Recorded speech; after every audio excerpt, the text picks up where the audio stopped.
La frustración de una nación sobreviene cuando después de haber pasado por algunas traumas,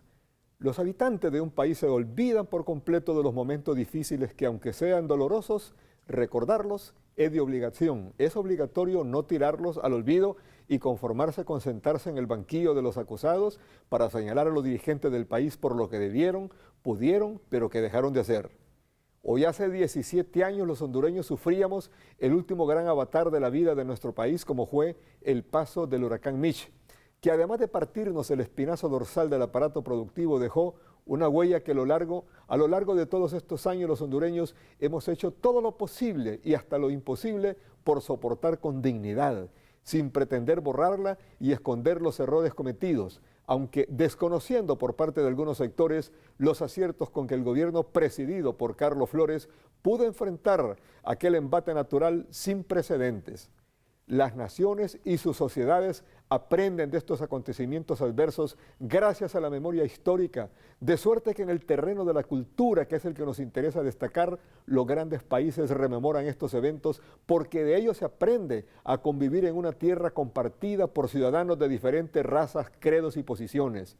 El Mitch nos dejó a los hondureños sumidos en una especie de concepción agónica, porque al vernos inundados por todos lados por aquellos copiosos aguaceros que se mantuvieron por casi 3 días consecutivos por varias semanas y meses, en la población hondureña se reflejaba la confusión, como si hubiéramos perdido el país debido a la enorme vulnerabilidad en gran parte de nuestro territorio. Del mismo modo en que llegó la desgracia natural, se observó la reacción de las autoridades encabezadas por el mandatario y su equipo de gobierno, que lejos de perder la cabeza por lo que a todas luces era una hecatombe nacional, de inmediato se puso al frente del liderazgo para que en forma realista el mundo pudiera apreciar la reacción de Honduras y sus habitantes lanzándose al trabajo de reconstrucción.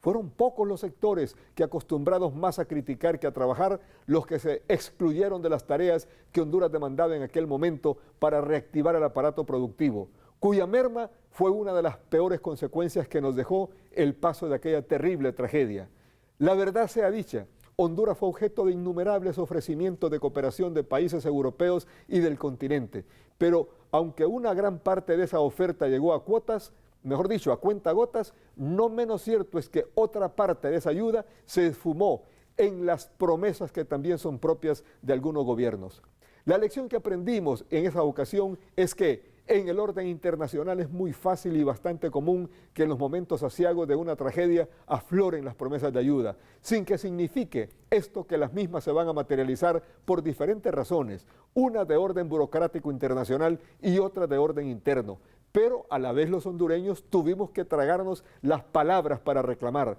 Y esto fue motivo que debe enorgullecernos al hacer un balance histórico. Después de 17 años, ¿por qué no dimos muestras de ser un país mendigo con garrote? A los que vinieron con su ayuda, el gobierno les agradeció. A los que prometieron y no cumplieron, no se les hizo el mínimo reclamo. Y en esto hay que decir que el gobierno de Flores mantuvo un silencio de altura, sabiendo que reclamar las ayudas incumplidas no corresponde a una nación digna. A Honduras le bastó decir y recibir los signos de solidaridad que nos alentaban a salir de la tragedia y a levantarnos para seguir adelante. Aquellos mensajes llevaban implícito un enorme aliento suficiente para incitarnos a superar los daños ocasionados por las inundaciones, pero a base de trabajar mucho.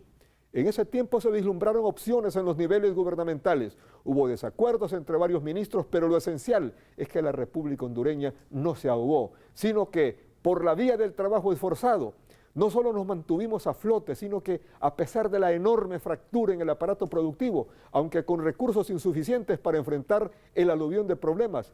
poco a poco nuestro país fue recuperando la normalidad una vez que las aguas bajaron y los hondureños volvimos a tener el control de nuestras actividades. 17 años después del Mitch, hemos transitado por un devenir más afectado por el desgraciado capítulo político del 2009 que por las consecuencias del Mitch, porque en este último los hondureños nos unimos para decirle al mundo que nuestro aparato productivo estaba partido, pero que el país no había capitulado por la tormenta, mientras que el daño causado por la ambición de un proyecto populista en el 2009 dejó sumidos en la tristeza a centenares de personas que estaban convencidas que la bandera chavista venezolana suplantaría a la gloriosa bandera hondureña a partir del 28 de junio del 2009.